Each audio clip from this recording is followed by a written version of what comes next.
మన దేశంలోని దాదాపు ప్రతి గ్రామంలో దేవుడి గుడులు ఉంటాయి. అంతేకాకుండా ఆలయానికి సమీపంలో చెరువులో, వాగులో, కోనేరులో ఉండటం కూడా మనం తరచూ చూస్తూనే ఉంటాం. ఆలయంలో దేవుడు లేదా దేవత విగ్రహం ఉంటాయి చాలా వరకు. కానీ ఓ చోట మాత్రం దేవత విగ్రహం మాత్రం కేనేరులో కొలువై ఉంది. అదెక్కుడింది, కోనేరులో ఎందుకు ఉందో మనం ఇప్పుడు తెలుసుకుందాం. ఒకప్పుడు కిళప్పురం ఇల్లం నంబూద్రి అనే భక్తుడికి మగ సంతానం కల్గలేదట. కాశీకి వెళ్లి గంగల స్నానం చేస్తే అబ్బాయి పుట్టాడనే నమ్మకంతో తీర్థయాత్ర మొదలు పెట్టాడట. కాశీకి చేరుకునే క్రమంలో కేరళలోని కొట్టాయంలో ఓ ఆలయానికి వచ్చాడట. ఈ గుడి నచ్చడంతో ఇక్కడే సంవత్సర కాలం ఉండిపోయాడట. రోజూ పూజలు చేసేవాడట. ఓ రోజు అమ్మవారు కలలోకి వచ్చి నీకు మగ సంతానం కల్గదని, అతడి గ్రామంలో ఓ మహిళ ఇద్దరు కవల పిల్లలకు ప్రసవించబోతోంది. అందులోంచి ఒకర్నిని దత్తత తీసుకోమని చెప్పిందట. అమ్మవారి ఆజ్ఞ పాటించాలని చివరగా కోనేరులో స్నానం చేయలానుకున్నాడట.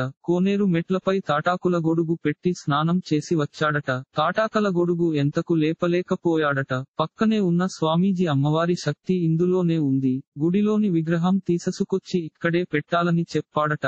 అలా అమ్మవారు కోనేరులో కొలువై ఉన్నారు. నాటి నుంచి అమ్మవారికి ప్రత్యేక పూజలు చేస్తున్నారు. ఇలాంటి మరిన్ని తెలుగు వార్త విశేషాలు కోసం ఛానల్ కి సబ్స్క్రైబ్ చేసి గంట నొక్కడం మర్చిపోకండి. ఈ వీడియోని తోటి మిత్రులకి షేర్ చేయండి. మీ అభిప్రాయాన్ని కామెంట్ లో తెలపండి.